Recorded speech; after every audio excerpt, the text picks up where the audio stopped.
The problem is, of course, there's always the time gap between you finishing the recording and people like myself being allowed to sit and talk to you. And that always worries me somewhat because it's past history to you. And as you've just said a moment ago, you're 2 albums ahead of me as we sit here now. Right, we're already on the third in our minds, but the second physically, as it were, beginning to think about it. But it is, you can't do it at the same time, you see. You can't be discussing it while you're making it. Or you don't even know what you're doing. You're kind of making it, and you're so into it, you cannot be objective about it. I couldn't, even some of the records I made, when you talk about them, I don't really, at the time, I wasn't consciously knowing what you're doing in a way. And it's only when you look back at it, you I see what I was feeling at that time. Even though one tries to express it in the music, you're not conscious of what you're expressing. And it's sometimes about 2 or 3 years later when I realize what we made then. So Double Fantasy, I can talk all night about it, but it'll be 2 years before I can see it really. I mean, the fact that it's men and women, and the fact that we were able to work together, the fact that the songs came to us at the same time almost, as a dialogue, etc. I mean, these are just sheer luck in a way. I mean, it's been given to us almost, isn't it? Yeah. And It's the fact that amazing. we can work together and express it in many different ways, from starting over to Kiss, Kiss, Kiss. I mean, the difference is obvious in the sound and everything, but that we can both be part of both.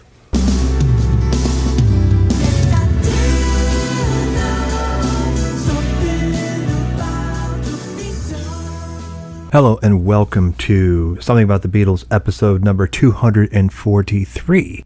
And this one will be a two-parter. It is unusual in the sense that I have historically on this podcast, now about to enter its 9th year, in one form or another, seldom focused on a single album. We've focused on eras, we've focused on topics, we've focused on more than one album, as with the Olympiads, or if you really want to go back in time, the Ram and Imagine discussion in the previous life. But it's very rare that I focus on a single album. And in this one, it was the kind of thing that came about through a natural conversation with a good personal buddy of mine and a renowned musician, returning guest Luther Russell. And to recap Luther, you may have heard him on the show before but don't really know his background. He's been a professional musician for, close to 20 years now, I think, maybe longer. Luther can correct me. His latest project that he's known for is with Jody Stevens. They record and perform as a duo, Those Pretty Wrongs. And it was when their, second album came out that we connected, and I've had them on the show a number of times because they're both super big Beatle scholars in their way. And Luther has recorded as a solo artist for years and years. He was also in a band pretty early on, I think it might have been his first band, the Freewheelers, who recently issued a set of demos, I think, but they go way back.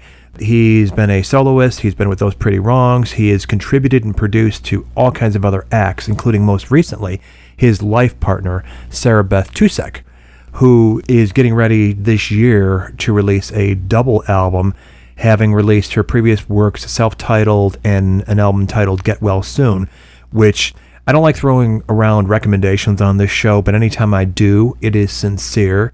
She's terrific. And she is Luther's partner, and he just finished producing a double album with her, which is really informing sort of the basis of the discussion today.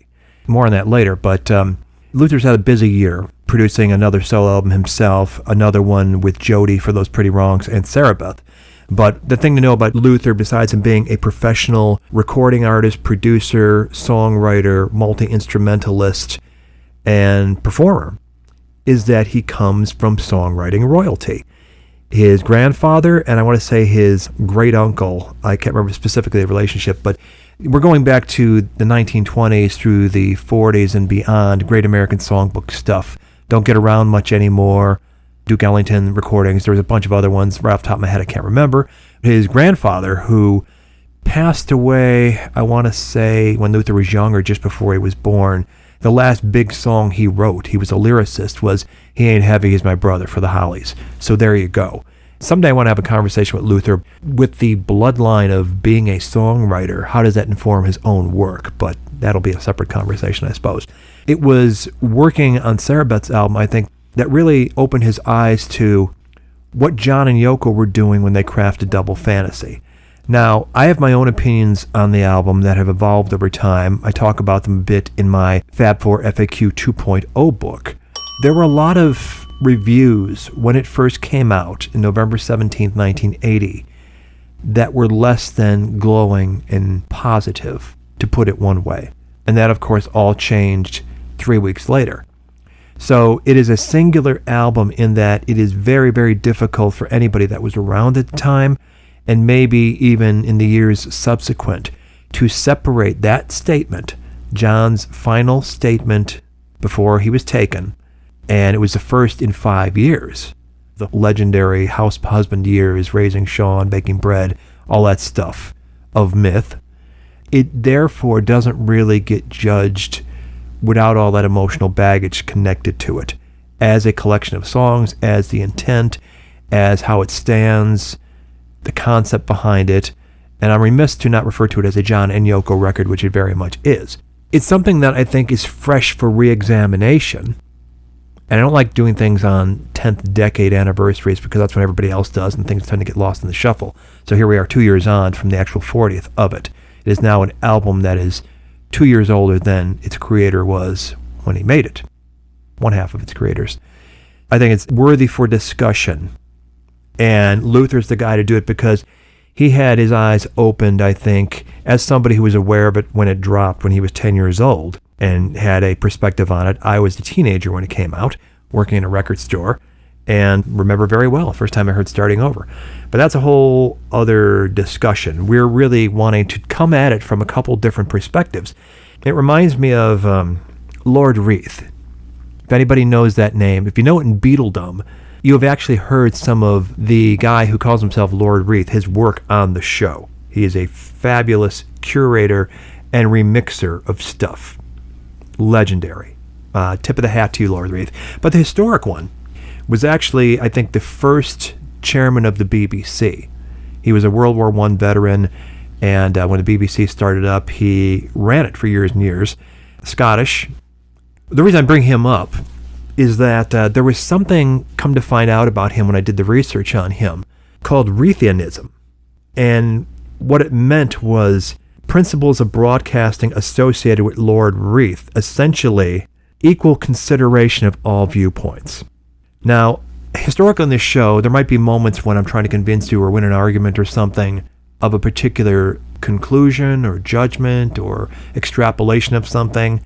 But a lot of times I'll have people on here that I'll give free rein to talk about whatever they want to talk about and not necessarily argue with them if I disagree or contradict them if they're saying something wrong. Sometimes I do, sometimes I don't. It depends on who's talking and the greater context. If they were there and they remember something a certain way, I'm not going to say, well, that's not how it happened. Whatever. A long-winded way of saying, I've got my perspective on Double Fantasy. Luther has his. We're not necessarily there to win each other over to our side, but basically present our viewpoints, let you listeners decide what resonates with you, either, one or the other, neither, whatever. And that's cool. It's basically airing and giving platform to multiple viewpoints on the same piece of work, and that's really what great art is about. Everybody gets their own interpretation of it and what resonates with them, what may not, what makes it work for them, all that sort of thing. So I was very happy to have this discussion with Luther. He was very passionate, very reasoned. There were things that we agreed upon, things we didn't agree upon, but I thought it was a worthy discussion to have, and it was so long when we did it. It ran well over 2 hours, so you will be hearing this as a two-parter. I wanted to put that out there, what the purpose is for this, the raison d'etre for this discussion on a single album.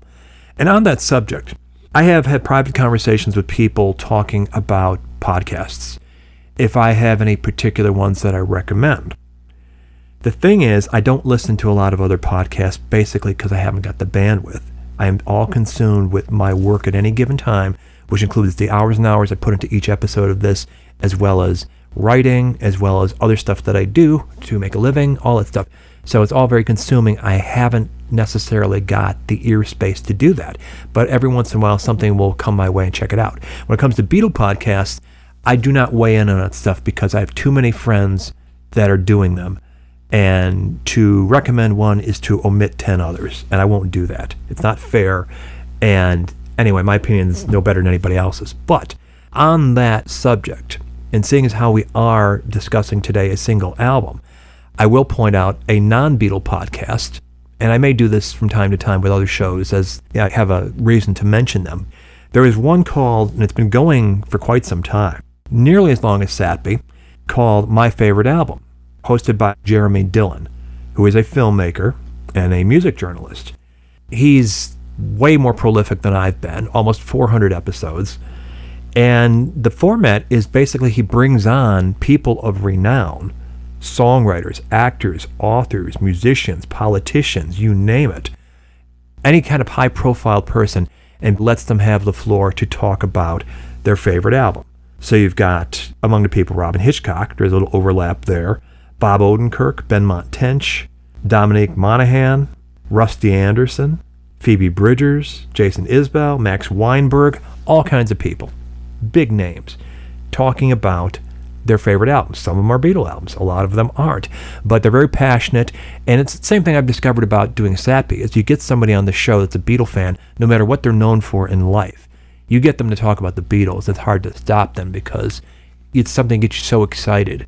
So do check it out if you get a chance. It's magnificent, very smart, very well done. Jeremy Dillon is the host. Basically, you can find it pretty much anywhere but Spotify. And God knows I've had my Spotify issues, but Satby Raw exists for that. And people wondering why I'm so many episodes behind. There's a dispute over bandwidth that we're trying to resolve right now, but they will be coming back, rest assured. Satby Raw, which is the edited down version of Something About the Beatles podcast. It will be coming back. Anyway, part one of the discussion on Double Fantasy Revisited with Luther Russell. The Get Back thing is a good transition to what we're going to talk about, because I think it is this rewriting of history, as you and Sulpi think it is, and it is probably. It's also like going hand in hand with her own personal and John Lennon's, their personal evolutions. The thing that's being rewritten is kind of ironic because by the time of Double Fantasy, she probably wasn't even that same person.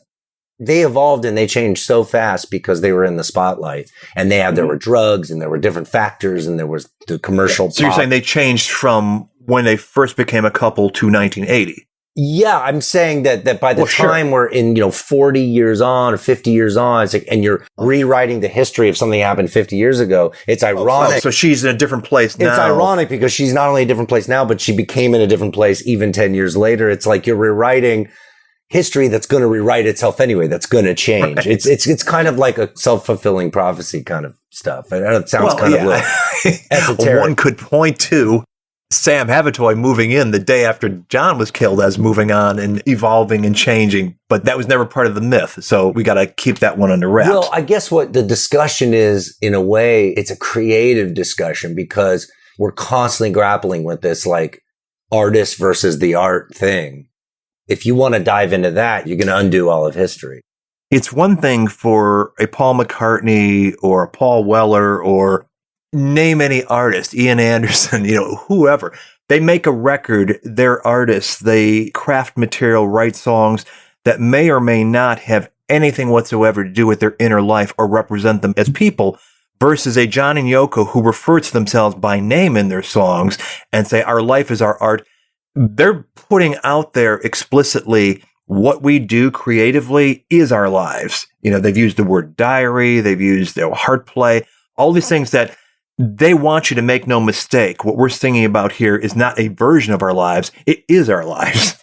That's true, but they're smarter than that. Even they know to do music and to do art.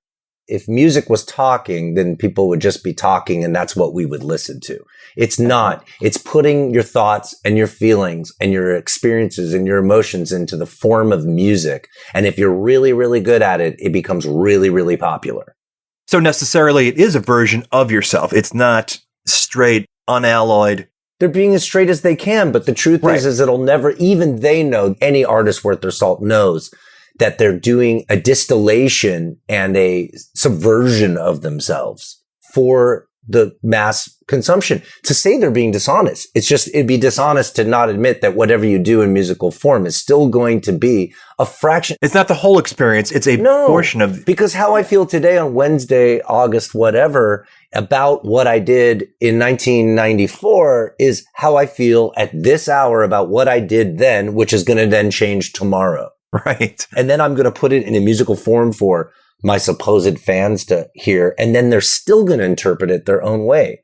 So it's dishonest to think that if there's some straight line between your thoughts and feelings you're still going to other people's minds and other people's brains, and they're going to interpret how they interpret it. And they, as artists, are smart enough to know that that's okay.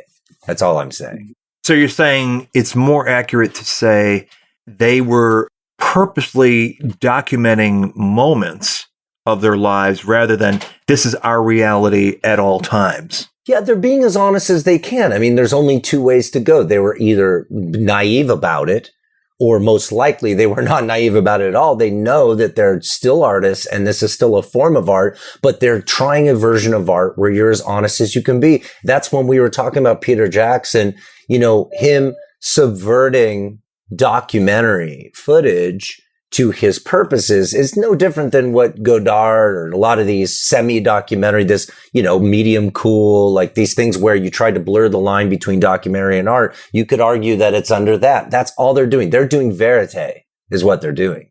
Medium cool being a great album title as well. Oh, thank you. I appreciate that. Didn't mean to drop a dime there, but but it's cool that you bring that up because it gets me thinking, wow. That's a Chicago okay, so if you thing, think right? about this, yeah. But my point is that what they were doing is verite, and if verite was truth, it wouldn't be called verite, it'd be called truth. I know that's probably French for truth or something, but the point is it's cinema verite. So this is music verite. It's a form of music that is based on honesty and based on documentary reality, but in no way can it ever be taken. Even an interview by John, as we full well know, like take Working Class Hero. He can be led on. He can be on drugs. He can be just in that really rage-filled moment of his time and what he feels in 1973. He's then disowning everything he said in 1970. So you can only take it all with a grain of salt, especially if it's in musical form. That's all I'm saying. That's an interesting take on the whole thing.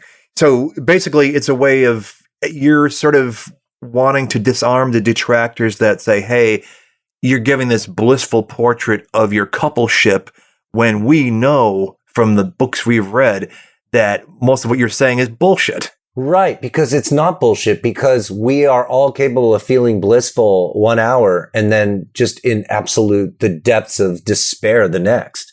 Many of us are in what we would call blissful relationships that are still incredibly difficult, incredibly challenging, and you never know when disease and destruction is going to come around the corner.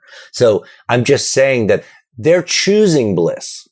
They're choosing bliss in the name of we've been through a lot of shit. We're still together. One thing that can't be discounted is that they're very harmonious people. They have made music together at that point of Double Fantasy for 10 or plus years. So there's something in them that is able to harmonize, the same as John and Paul. They're able to, even if there's disharmony in their lives, they're somehow able to sing together in a beautiful way in art. And so that counts for something in their relationship. They may consider that blissful. They may consider that a harmonious thing. I can relate to that, and there's a lot of people out there that can relate. I mean, call on in or write on in if you have a perfect relationship. So what I'm saying is, in this album, they chose to take their blissful moments and put it to music. But you know what? Take another listen to the record. It is certainly not all blissful. I'm Moving On is not blissful. I'm Losing You is not blissful. Kiss, Kiss, Kiss is not blissful. And Give Me Something is not blissful. You're absolutely putting your finger on something I was going to bring up, which is that John is the one who's spinning Sunshine right out of the gate, starting over. And Yoko, at least for the bulk of side one, it's all very angry stuff that she's throwing back at him. Kiss, Kiss, Kiss, even a song ostensibly, here it is, the flip side of just starting over and that picture sleeve of them kissing each other. She's angry in that song. It's something I hadn't thought about at the time it was new. To speak to my initial impression of the album, and you were 10 when it came out. I don't know if you heard it then. Oh, yeah. No, I heard it. We were spinning it the second came out. It was on the radio. It was undeniable. And so I was a teenager at the time, and just having gone through the 5 years of no John Lennon music and seeing the world clamoring for John, when are you going to come out again? I was reading Trouser Press by then, and there's that great cover, Come Back Johnny, that they did in 79. There was a Dave Marsh thing along the way where he's pleading for John to come back and, things like that. So there was definitely a void felt in the music scene by him not doing anything from rock and roll. But I also was conscious, even as a teenager, and I don't know if it was just because I was observing things closely or thinking deeply, but I had enough of a sense of John Lennon to know that, first of all, he wasn't selling tons of records like Paul during the 70s. It was diminishing returns. And there was a big part of the population, I would read National Lampoon and Mad Magazine and things like that saw him as an unserious clown, just a guy that did stunts and wasn't really walking the walk. So it was funny to me going into 1980 when the word came out that John Lennon was getting back to recording. A new record was coming out, and I worked at a record store at the time, so I'd get the things from Warner Electro Atlantic, new releases coming. So I was absolutely pumped, like, oh, good. What's a 1980 John Lennon record going to sound like? And then I remember it was like an event on radio stations in Chicago. We're going to play the new Lennon single at 3:00 today, and it's starting over. And I remember thinking, wow, this is very retro sounding. I like it. I hope the rest of the album is just as good. When I flipped it over and listened to Yoko, and at that point, I knew enough Plastic Ono Band stuff and sometime in New York City. I knew what a Yoko record sounded like. In fact, I think I'd collected all the Apple to that point, so I would have had Feeling the Space, Approximately Infinite, and all that stuff, because there were things of hers I was definitely a fan of that I liked at that time for sure. And I remember thinking, wow, this sounds like an even better, more exciting record. But it took me years to pick up on listening to the words and the performance of Kiss, Kiss, Kiss. It's like, holy shit, she's pissed. And by the end of the song, there's no escaping the Donna Summer impression at the very end of it. And I didn't think any deeper than, okay, they're going all in on this marital bliss thing. That's not what it is at all. I listened to it with fresh ears. She's like, I don't need you. I'm going to get myself It's more like scenes from Marriage. It's like not a good scene from the marriage because... Meaning like the movie, it's a real sobering look at a marriage. It's often the guy that is blissful in the marriage and the woman is completely unhappy. And that's the pattern on the first 4 cuts or so. Is it the 5th one is I'm Losing You, I think, because they go back and forth. Starting over, Kiss, Kiss, Kiss, Cleanup Time. What's the Yoko song comes after that? The bed is cold, da, da, da. Give me something. Give me something. And then it goes into I'm losing you. And then that, I'm glad you talked about this point in the sequencing, because to me, they're talking to each other. And then I wanted to go back to the point that I feel like they're talking past each other. Well, but this is masterful sequencing, because they recorded their songs, but the way they sequenced it, like you said, right out of the gate, where it's like, just like starting over into Kiss, Kiss, Kiss, it's like, okay, we're in for a conversation because these are polar opposites. But by the time what happens is it smooths out to the point where when they hit I'm Losing You, just perfectly goes into I'm Moving On. It's like a medley practically. It's almost like a flip. I mean, that would have been like a flip, like a AA single or something. So they attenuated the sequence so that by that point it was actually just riding on the same track. I mean, this is like, and again, I'm going to draw this comparison, and there's many people that are going to listen to this and think you're out of your damn mind. But for them, it is definitely their Sgt. Pepper in that sense of just that masterful sequence of suspending time, suspending thought and space to just deliver this movie to you, this conversation, this dialogue to you, this play, this heart play. This heart play. Yeah. In a convincing way, so that, you sort of suspend your belief and your opinions and all that for at least the duration of the album to hear this conversation. And I think part of that is the masterful sequencing, which I think is just as good. Again, at this point, you got to remember, how long has their career together been? It's probably longer than the Beatles at that point, right? Well, 68 to 80 is 12 years. Yeah, that's a long time. So if you backtrack that with the Beatles ending in 70, it would be 1958. So that's when George joined. So it's equal. It's about the same. And I think there's a lot to unpack there as far as like all the shit that they went through, Yoko and John, and public or private or whatever.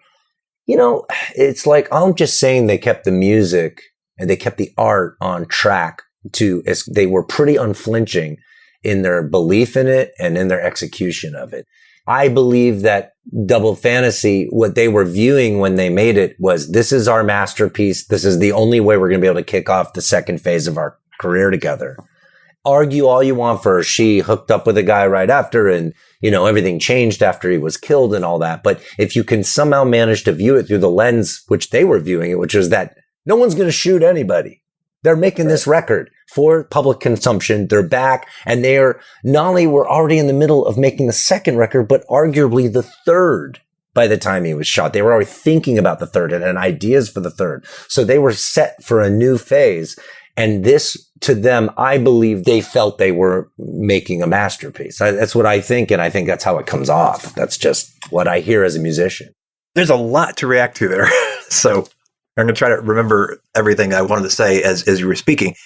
When you compared it to Pepper and you were being sort of preemptively anticipating the pushback on that, I think you're exactly right. And that's a way that I've come around to thinking about Double Fantasy, is that, like Pepper, it's sort of the equivalent of a stage show, which means it's not a regular run-of-the-mill, this is our latest collection of songs. There is an absolute purposefulness to it. There is a deliberation, and there's a certain amount of contrived unity to it. And I don't mean that necessarily in a good way or a bad way, just, okay, we're going to map this out. These are the points we want to hit. A contrived cohesion.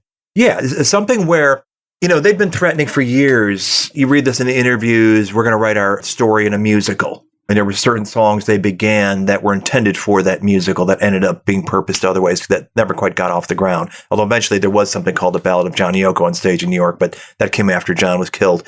Anyway, I think that they're sort of formalizing and codifying what had been their practice since day one getting together, which is, we're going to establish and project out into the world a narrative which may or may not be an accurate, complete telling of our lives together, but this is the story. We're on the same page here, and this is what we're going to put out. We're two artists that met two different ends of the world, and our minds, when we met, were incredibly similar. We thought the same way, had similar traumatic childhoods, all that stuff. All of that is true, but then when they put into the world how blissful their lives are, and we know, well, that's not true.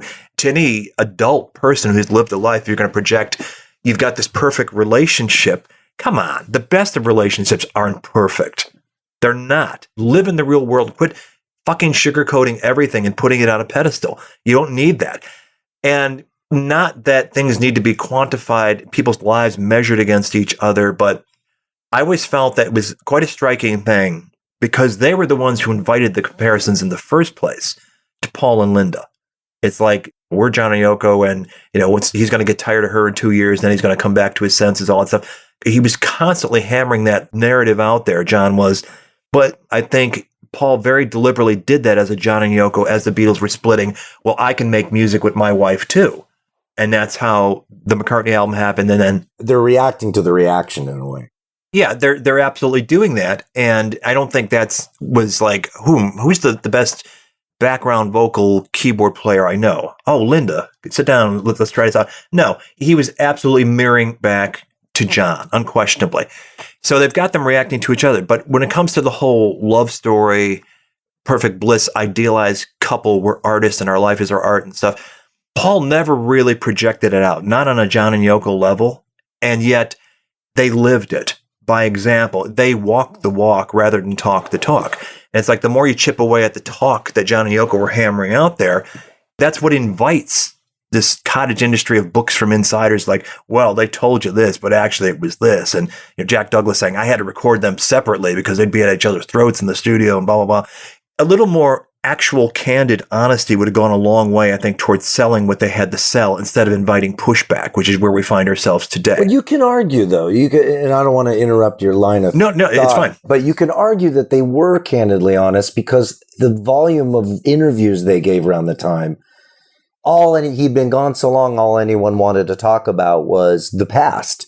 And if you read all those interviews, including the Playboy ones, I mean, he unloaded a lot of shit. I mean, he unloaded a lot about the dark days of the supposed lost weekend, which we know the real lost weekend was really him, that whole election thing that went down. And, he talked about how bad he was to her, and they talked about drugs, and they talked about mistakes. And I'm just not sure where this picture of bliss, now that I'm older, I was kind of young when all this was happening, even though I was rabid and I was reading it. I'm not sure where this picture of bliss really comes from. When you listen to the record, I'm not here. It's a heart play, not a love play. I'm hearing a record. Yeah. You can draw what you like out of Starting Over, but that's a well-known song. And there's plenty of people out there that pointed out, maybe it's a secret message to Paul, because you get that whole little sequence of McCartney references. They'll let another day go by. It's time to spread our wings and fly, my love. It's like boom, boom, boom. It hits all the Paul boxes right there. But go to the next song. No friends and yet no enemies. Absolutely free. He's painting this golden life they've got where, up in their little sequester ivory tower, we don't need the world. We're perfectly self-contained. I even read that line differently. No friends and yet no enemy. He's still saying no friends. And his idea of freedom is much different than most people's idea of freedom. I mean, his idea of freedom might just be not having to deal with any of the bullshit, which we now know from so much resources and everything, where it's just pouring his way for years on end. Yeah, but was his bullshit worse than other people's bullshit? Some people can manage to have friends and deal with the bullshit. No, I get that, but I'm just saying when I really parse the lyrics of Double Fantasy, I hear a guy who's just purging so much. And what put that into stark relief really was the coolest thing. We were talking about that yesterday and today podcast. I mean, the 1980 stuff, what was just the most fascinating part was how they broke down the sailing trip. The sailing trip just fascinates me to no end. And what he went through, that exorcism, if you will, on the sailing trip, and then how he landed in Bermuda and then kind of finally had this clarity of mind to be able to finally put down all these thoughts in his head. Well, those thoughts that he's putting down into music, he has no control of how they all turn out. Much of it is going to be about relief, and some of it about anxiety and fears of being away from her. And, John Lennon, if nothing else, was a very as it happens kind of guy. And as it was happening at the moment, he was away from her and just very relieved to be through the shitstorm, literally and figuratively, of the past 10 years, or even you could say 20. And so I'm just saying that, I think as time ironed out and evened out over time past that, had he not been killed, I think he would have then just calmed down and then start, a lot more, even by Milk and Honey stuff, a lot of more interesting, different type of thoughts were coming out. That's the material tonally is not at all like Double Fantasy. So I'm just arguing that as things unfolded, I think you would have seen a new guy emerge. But of course, we'll never know. But I'm just putting it out there that, again, I'm not saying it's any less honest. It's honest, but only in as much as it's verite. And it's also verite in as much as it's just flying by the seat of their pants, how they're feeling at the moment. I think John and Yoko were on two separate artistic trajectories throughout the decade that happened to meet up in a really harmonious way. But when it's not harmonious, they're dressing it as, when it's clashing, they're dressing it as a dialogue. That's the kind of what I'm saying. It's like a heart play, meaning sometimes he's saying, I'm so happy. And she's saying, I'm not happy at all. Which is what I get out of the first several cuts on that album. Yeah, definitely. I mean, I hope I'm making sense in the sense that it's like when we judge the Beatles and we go Paul was unhappy in, December of 1968. Yeah, he was unhappy in December 1968. He might have been full of bliss in January 69. It's it changed so fast with those guys. And then it was locked in perpetuity, in eternity, in these recordings. That's kind of what I'm saying, is that they got encased in stone. And then Lennon, in the Double Fantasy case, it's all we have to go by, because then he was just exterminated. So it's kind of encased in amber, these feelings they're having at the time. But it's also part of the narrative they're putting out in these interviews that there's all this press, there's Playboy, there's Newsweek. I don't want to gloss that over, for sure. Yeah. And that's what I'm saying, is that you can draw what you want from the lyrics and the music, but they are saying this in actual words, unless you consider that as part of their performance art that may or may not be true. He's at every turn hostile toward the past and toward his peers. This is the thesis I've come to And I'm not sure if I want to open this box of worms or not. No, I think it's good. Yeah, and we're not here to like convince each other otherwise. You've got a great thesis, and your truth is just as valid as mine. Where they overlap and where they don't, that's what art's about. We're all getting our own meaning out of it. And I'm thrilled that you get so much out of, as you told me recently upon re-listening to Double Fantasy, especially after having just gone through the creative process with your other half, Sarah. So, and that was what really sort of awakened that perception of looking back at Double Fantasy, like, wow, now I get what it's about, and it resonates and it's powerful and real to you. That's great. That's awesome.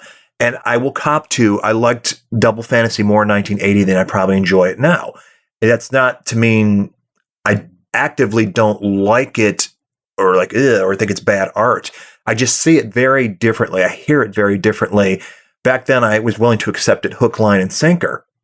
And now it's like I look at it a lot more critically. And well, does that resonate as true? Does that seem like he's trying a little too hard? Is the messaging sort of one particular way? And that's where I keep coming back to, well, what if she's his Eugene Landy? What if she's his person that, he's a sick guy that suddenly he's got this person enabling him in a particular direction that serves them?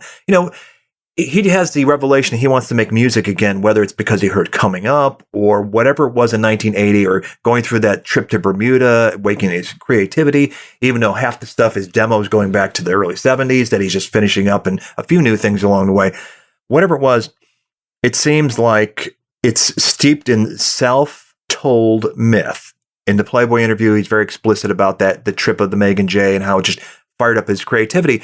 But it was also, he wanted to make a record. As soon as he gets on the phone and lets Yoko know, hey, round up Jack Douglas and whoever he can get as a band. Well, the quote from Jack is, Yoko goes, well, John doesn't know this yet, but I'm going to be on the record too.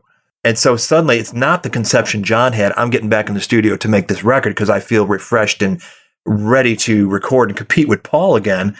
It turns into the heart play because Yoko demanded so. So that puts a different spin on the creative thought process of what they thought they were doing. By the time they're at the end of the tunnel and the record is pressed in stores and is doing press, then it becomes, it's a hard play dialogue between the two of us. But that wasn't the original intent, is what I'm saying. Well, they found a hook. Just as Paul found a hook with Sgt. Pepper. Yes, you stumble upon it, and it might not have been what your original intent was. But I compare, what did Landy do with Brian? Suddenly he's getting co-credits on songs, and suddenly there's this burst of creativity from a guy who hadn't done anything in a while. And he's a very, very sick man. And obviously at some point, the people around him recognized, you're not helping Brian, you're helping yourself. And they separated them legally. And that was what brought an end to that period of his life. John didn't have the luxury of going into 1981 to having people around him say, wait a minute, what's going on here? And we don't know how what he was putting out in public in 1980 might have changed going to 81, 82. Yes, he's talking about going on tour. He's talking about all these grandiose plans with Yoko. That's his public pronouncements as he's selling this record, this John and Yoko record. And to the extent that we view what comes out of Jack Douglas's mouth as absolute truth-telling. And I do have some issues with Jack, but there might be other people around that can back some of the stuff up that basically John was privately suggesting, once Yoko gets the rock star status she's been coveting, once I give her this push, Walking on Thin Ice becomes a hit that I believe it's going to be. And it's a fantastic track. And that to me is like the closest to a true collaboration I can hear of them on equal terms. And his supporting her in complete artistic sympathy. But that's a good segue to a point I wanted to make, which is, I think John saw something, I've evolved in different ways about Yoko. It's like all the different ways you can imagine. These days, I tend to look at her with just a lot more awe. And I think that John was super ahead of his time in recognizing her talents and then took it upon himself to basically produce her and grow those talents. And just to recognize how formidable she was musically is something he jumped up and down and screamed about from the start, even during the Beatles, all through to the end. Listen to Don't Worry Kyoko. It's one of the fucking best rock and roll records ever made. If somebody with a rock-oriented mind can possibly listen to her stuff, you'll see what she's doing. It's fantastic, It's as important as anything we ever did, and as important as anything Stones or Townsend ever did. And listen to it, and you'll hear what she's putting down. And on Cold Turkey, I'm getting towards it. Yeah. I'm influenced by her music 1,000%, you know, more than I ever was by Dylan. She makes music like you've never heard on earth, you know. And when the musicians play with it, they're inspired out of their skulls. We've got a cut of her from the Lyceum in London with 15 or 20 musicians playing with her, from Bonnie and Delaney and that. It's the most fantastic music I've ever heard. And they've probably gone away and forgotten all about it. It's fantastic, you know. It's like 20 years ahead of its time. You know? And I tend to kind of really believe it now. I tend to really believe what he saw because I hear it. You can hear something like Feeling the Space and go, Jesus Christ, this is very cool. Like the trip she was on is the trip a lot of artists were on back in the 70s that would now be looked back as being the prototype for punk and new wave and stuff like that, with your John Cale records and your Lou Reed records and these records that straddled the line between pop and musicality and actual avant-garde stuff. Brian Eno.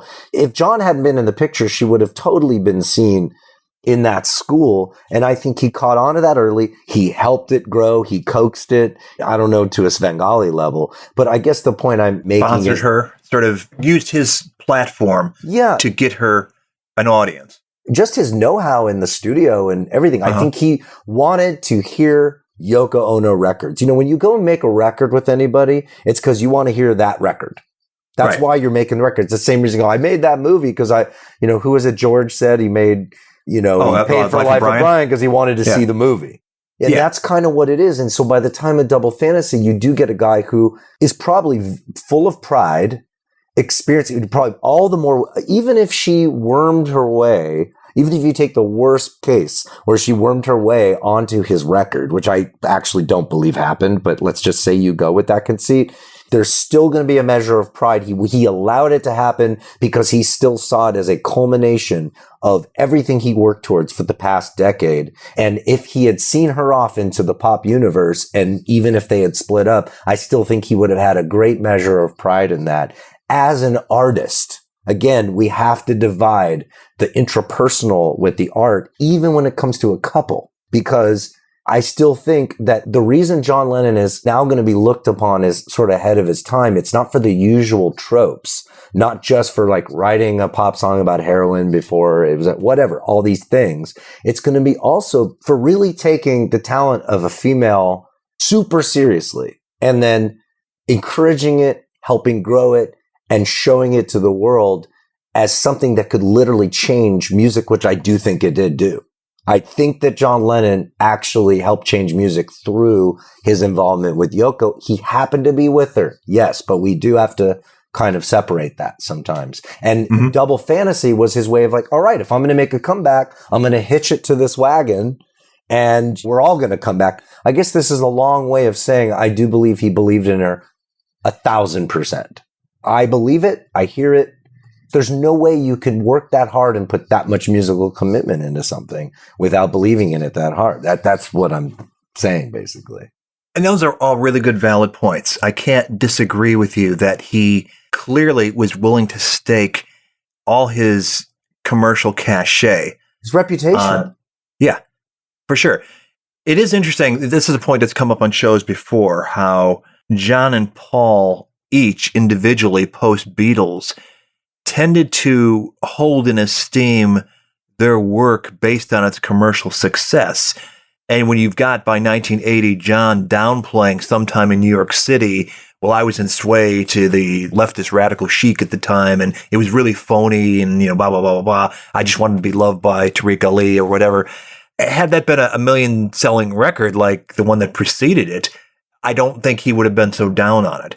Now, he went to his death with good news in his ears about it going to number one or whatever it was happening commercially. I know that night in the studio that Jack Douglas got some good word about something. So likely, if it was doing that well, it sustained it, because I do know that the initial reviews, especially in Britain, tended not to be all that glowing. They were glad to have him back. But there's a great line from Charles Shaar Murray. I wish Lennon had kept his big, happy trap shut till he had something to say that was even vaguely relevant to those of us not married to Yoko. It's just so fucking ignorant, It's just so fucking ignorant. Charles Shaar Murray. These are critics, It's as my dad always said, no one ever erected a statue to a critic. And I'm just saying, look, or maybe they did, who knows, but in Shakespeare's time. But I'm just saying, like, the thesis, if you will, is just that the album Double Fantasy has always been colored by what happened in its immediate aftermath. And now that more time has officially gone by than John Lennon was even alive, we can now start to hopefully cut through a little of that and say, what if he hadn't died? How would we be looking at that record? And I believe that we are looking at a pop masterpiece on par.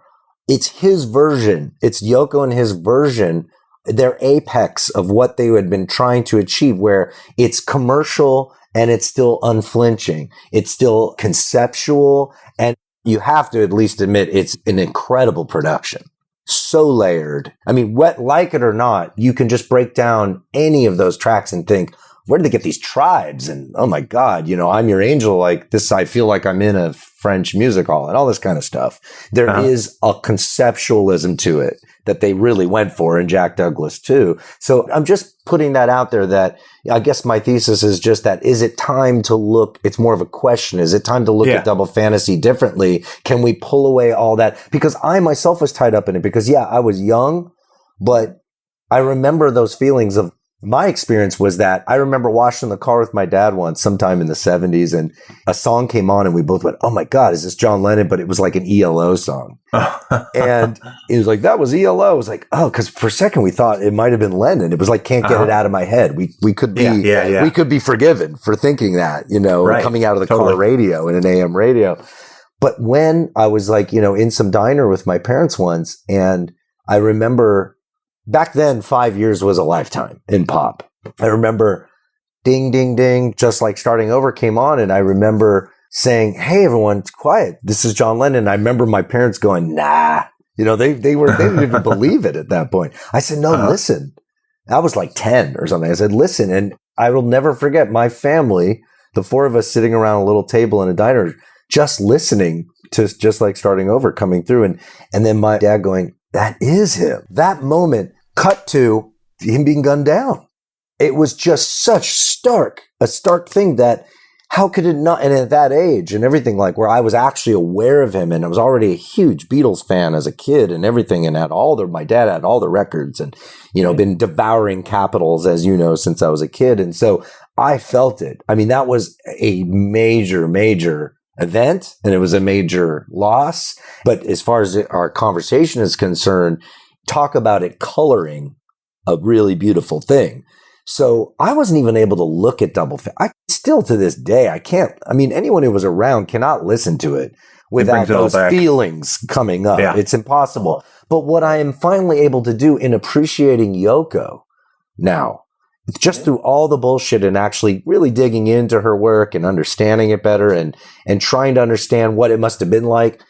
Yeah, she hung around the Beatles a little too much, and he needed her as a security blanket, and she relented, but it only caused more pain and tension than it helped.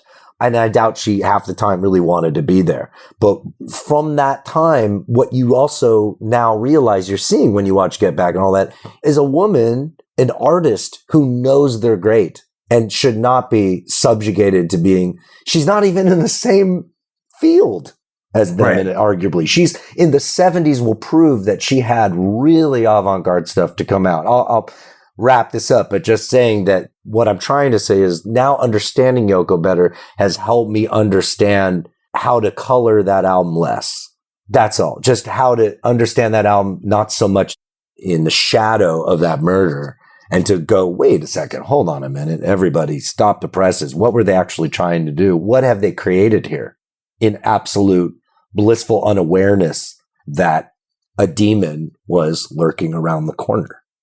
Do you get a sense that had her sound right out of the gate, going back to 68 and coming into Beatle World, not been so aggressive and amusical and edgy and raw in whatever ways you want to describe it, if it had been instead, I've said this on the show before, what if he'd fallen for Petula Clark? If it had been somebody that was easier on the ears and in the same channel as Beatle music, as you describe, not only not in the same league, they're not playing the same sport, but if they had been, people would be able to give her more her due as an artist in her own right if they weren't so triggered to hate on her right out of the gate, because not only are the Beatles splitting up in the trail of her becoming a fixture, but then she's making all this noise beside, and John's going along with it and enabling it.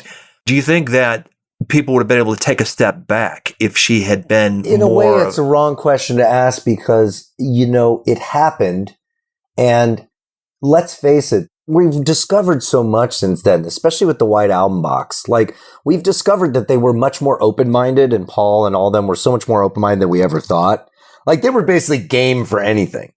So we realize now that creatively Yoko's influence was actually not, it's like that offhanded comment that Paul makes in Get Back. It's like when Yoko's not there and he says, it's like he expects me to just now paint all the walls white and do everything white now and all that. He was joking about the Yoko influence, but I think he only in as much as he was taking it very seriously. And I think that they all were considered. So getting back to your question, yeah, okay, if I'm to entertain it, I would say, yeah, sure, I guess. But we would have gotten compromised art. Exactly. And we wouldn't have Revolution 9, which we now know is kind of a masterpiece. And I was the same kid growing up. I was like, I'm skipping that. What the fuck is that? When I was a kid, everyone's going to skip the more challenging stuff. But as we look back on it, it's what makes the whole thing pop. I Want You, She's So Heavy. And you could just go on and on about the Yoko influence. And I would even go as far as to say, as either directly or indirectly influenced Paul too, because he got brave. He got brave as a result of John, which was getting brave as a result of Yoko. So Helter Skelter may not have happened because his reactions to John's bravery may not have happened. I'm saying you cannot extract her influence from the tail end of the Beatles any more than you can extract George Martin's influence from the tail end of the Beatles or anyone else's. So the right question to ask is, why didn't they get it? Why didn't the average Beatle fan get it? Why? Because I'm going to tell you right now, no one got the Stooges either in 69. And no one got the Velvet Underground in 69. No one got any of that cutting edge shit that we all canonize now. So then you think it speaks to their innate conservatism that they weren't, even as avant-garde as Paul had been, dabbling at least as far back as 66, being plugged into the counterculture. Why was he so resistant? What didn't he assimilate it? Why was he against Revolution 9? That's, again, conflating the art with the personal. That had more to do with his affair with John Lennon as a relationship, not only like a love relationship, but his brotherhood. That had more to do with that because, why did Yoko come to Paul first? Not just because she was trying to bag a Beatle, as George or someone said, but also because she considered him as she came to him through John Cage and his connections in the avant-garde. Now, I'm not at all diminishing his role in the avant-garde side of the Beatles. I'm just saying that was a particularly edgy element of the avant-garde that somehow managed to infiltrate the Beatles via John Lennon. And I don't think it's that he was reacting to. I really don't. I think it was just more the fact that John reacted so powerfully to Yoko as not just a lover, but as a creative partner. That's what kind of infringed on him, was like, oh my God, because I'm his partner. That's really, it's understandable. And I think that moving forward, both Paul and John did their own versions of brave stuff in the 70s. John backing Yoko and trying everything through her. And Paul, of course, we know was brave in his own way, doing home stuff, ramshackle, cutting edge stuff, experiments and all that. George was probably brave just by going out on his own. And Krishna, sure, bringing in the religious aspect. But yeah, that's my take on Yoko came in hard. She came in hard to the Beatles because John allowed her to. And when the dust settled, it was a blitzkrieg. But it's not anyone's fault. It happened because they were so open artistically, and John was so open for something new and so open for an escape hatch. And that was just hard to take. If you thought the fans took it hard, imagine George and Paul and Ringo sitting in the room.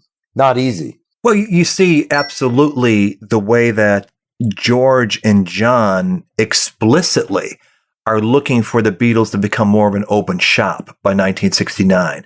Open to other collaborators coming in, open to the definition of what Beatle music is. and not retaining this outdated four-man concept that they started out with back then. Music has changed, they've changed, art has changed, and they want to keep excited about being a Beatle. And the only way they see doing it is through outside collaboration, outside influences, outside people to work with. Billy Preston made it through the door. They much needed that to finish that project, and John immediately on the spot nominates him to be a Beatle. He made it through the door because Paul could not deny that he was the best musician in the room. Absolutely. Yeah. And he really was the spark plug that got that collection of songs into shape in a way that they were sort of spinning their wheels to that point. So yeah, absolutely. He earned his spurs immediately. Had they found the way, and they, God knows they did try. I mean, you see in the January 10th, George walks out and they're doing that jam. Paul and Ringo are not entering into it reluctantly. No, that's what I'm saying is that when I've heard this, like John saying, why can't Yoko be in the group? I've thought, are you kidding me? I look back on it now and I think the only rule they had really was this, all four had to agree on it. And that's what broke them up. We know that. But that went for creativity too. When you think of it now, you think, wait a second, why wasn't it cool for Yoko? Like, if they're true to their anything goes spirit, as much of a pop entity as they were, they had proven themselves a million times over as a pop entity. Mm-hmm. So nowadays I look and go, like, why wasn't it cool? Like, have Yoko be part of the band for now. Who gives a shit? They're trying to be cooler and more creative and more cutting edge than anyone else. And I actually think, as evidenced by that jam, that Paul, he might have even gone for it. I think there were other forces at play. Again, so many things have changed to change my head, to quote someone, about the stuff, in that I really see that it was the Liberty Bell stuff and the Alan Klein stuff and the business stuff, which makes a lot more sense. That really, if the Beatles had been in their cocoon, and let's just say perfect example is if Brian Epstein had still been alive, that might have fostered a bubble within which it would make sense for Yoko to come in and not disrupt the thing at all. Only because she was a woman entering the studio, that may not have flown, but if ultimately John would have the last word, you could see a scenario where she could have come in as much as Preston came in or anyone else, where they had different guests come in and yes, be more than a four-man thing. And it would have probably been figured out and floated and worked out. And because like you have said, I think they were all very open-minded creatively, very open-minded. But there was these other pressures that just took that creative leverage away in a weird way. Like, you're in the studio, you're on the clock, and you've got to get the new single, and all of a sudden, it's like when John wanted to take those two Crazy Beatles tracks and make a Plastic Ono single. I mean, John making the Plastic Ono Band to begin with was almost like a pretty swell compromise on his part. I mean, he offered them Cold Turkey. We look back now, and what was wrong with Cold Turkey? That would have been a great Beatles single. Straight up, a great Beatles single. Yeah. It probably would have been better. So that's one way you can flip the script, is think of it that way. Think of what John was trying to do. He was trying to incorporate his influences into the Beatles, and he was getting shut out. And so he first just went, okay, I'll just form this side thing and do that. So I'm just saying there's an argument to be made that he was going by what he perceived to be their creative dictum or whatever, their statement of purpose, which was anything goes in the Beatles as long as we all agree on it. It's funny when you think at the state of the group in the wake of Abbey Road. They've just finished this album. Initially, John's telling the press how excited he is about the Side 2 medley, until a year later, the Beatles are split, and he's telling Jan Wenner, I hated that sort of thing. That's Paul and George Martin, whatever. But they're still more or less on the same page, looks like, in late summer of 1969, despite everything we hear about, they look so tired and awful and disgusted with each other, those Tittenhurst pictures on August 22nd. And then he comes to the table, the 444-2 meeting, putting this proposal on the table. Next time we get together, why don't we split the tracks this way? If you take him at his word, and he's not just trolling, and he's not just being insincere, putting something out there, just see if somebody takes the bait, and gets shut down by Paul. And then 2 days later, he's off to Toronto, and I'm leaving the band. I need to get a new band together, blah, blah, blah. He does that flip that quickly. Do you think it was in recognition of that wall he'd hit with Paul? Paul clearly wants the Beatles to be continuing, and it's got to be, though, on his terms, his vision, which is let's go back to the clubs. Let's go back to that band we used to be. Let's go back to the past. I think Paul was used to getting his way. I think Paul was pretty immovable.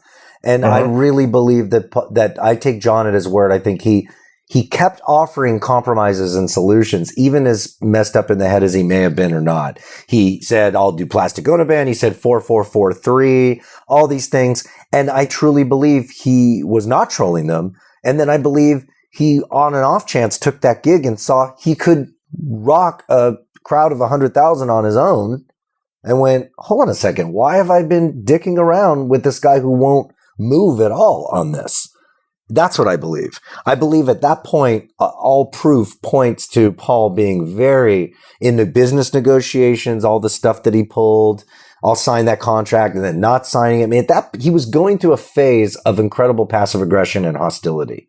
Rightfully so in the face of Alan Klein, was he not? Rightfully so in the face of Alan Klein, but then if you really break down the negotiations with Alan Klein, if you could kind of go through them with a fine-tooth comb, as I've listened to some things and read some things, it's like, I'm not saying he was an angel, and I'm not saying he wasn't also slightly criminal or whatever, but Paul got ample opportunity to get things his way, and then at the last minute did move the football, did pull a Lucy on a lot of things. And so I think the other Beatles were at their wits' end by that point with some of the shenanigans Paul was pulling when they were getting Alan Klein to do their bidding and cooperate with Paul. He was not cooperating. He sort of missed the boat there. There was a window to the negotiations where all he had to do was sign some shit, and things went south with them financially. And namely, it's that whole stock share thing or whatever. Like, there was a point at which they would have actually had a shot at owning their catalog, and he did sabotage that at the time. Well, Lennon is one that sabotaged that by running his mouth, that got the investors to panic and go with Lou Grade when he said, I'm not going to be fucked around by businessmen in suits in the city sitting on their fat arses. He did a little sabotage, but so did Paul in another instance where I can't remember specifically what it was, where there was something that Paul said he would sign. And then when the guy came around, he was running around all the house, and then he was just like, I'm not signing it. And there was like a window they had, and I can't, remember the specifics, but there was a couple times where they were all just being like, they're in their late 20s. They're just being little rock star dicks. And they were all in their own way sabotaging it. And pretty much for the most part, George and Ringo were doing as they were asked. But you have to acknowledge that Paul was playing games too. That's all I'm saying. And that all contributed to whatever it was. The sum total of it was that business was not going well. When the roof starts to leak, it's hard to pay attention when there's leaks coming down and you have to put out buckets and stuff. You can't really have the wherewithal to get creative and get in your bubble. And then you don't even have a manager, a proper manager taking care of all the shit that they should be. The Beatles thrive because someone was always handling shit. Right. And so Yoko could have come in with her opinions and Hare Krishna with his opinions and all these things, but that would have been fine had someone been handling shit, because then they could just stop and breathe and listen to opinions. But I do think that in his own way, John was trying to be cooperative. I do believe that. Just by saying, all right, I won't do my weird shit with you. He wasn't quitting the Beatles. It took a lot for him to get to quit the Beatles. It really did. That meeting. Well, so he says he wanted to quit like in Revolver or something. That's what he says, yeah. And I don't take him at his word at that. I do think that there's definitely a bit of checking out as he's falling more and more into thrall with LSD. And he speaks of his ennui at the beginning of 66 for sure, in the Morton Cleve interview. But then there's always something on the table that gets him going. He takes the acid experience. Suddenly he's full of all these songs right out of the gate for Revolver. He goes to Spain. He's bored, recognizes filmmaking is not for him. But then he writes Strawberry Fields. Can't wait to come back to England to record that. It seemed like there was always something when he started to fall short to get him re-engaged. I don't think he was disinterested in half the shit they did, Apple or any of that stuff. It was a shift in the balance of power.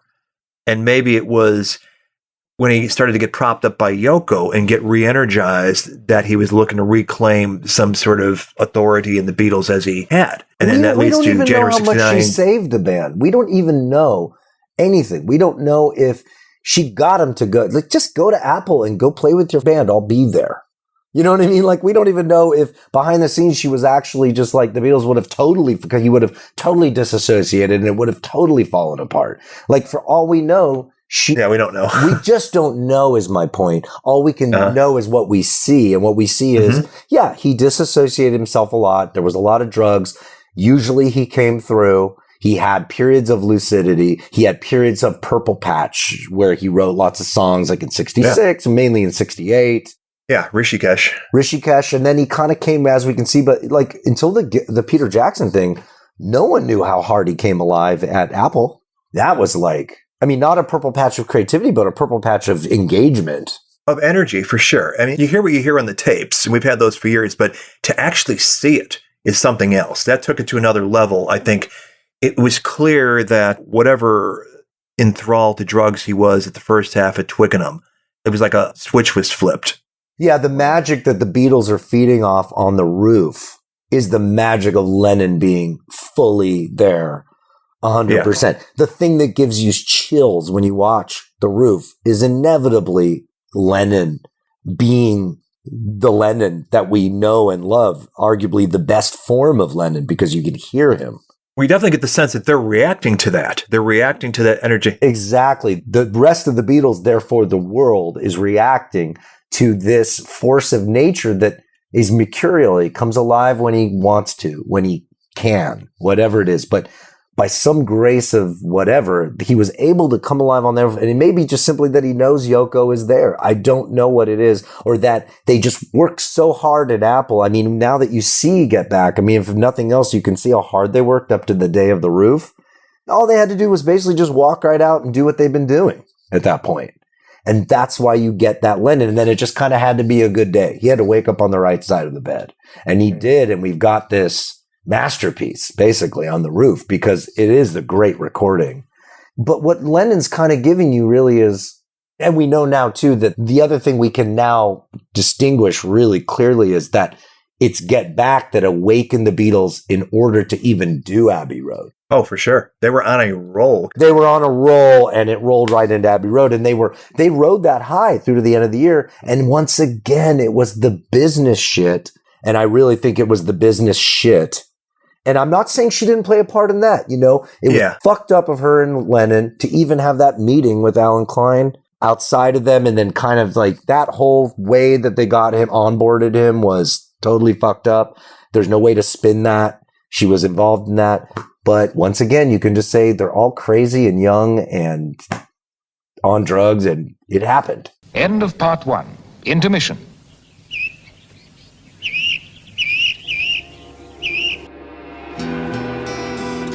Something About the Beatles. Created and hosted by Robert Rodriguez. Executive producer Rick Way. Title song performed by the Corgis. Something About the Beatles is an evergreen podcast.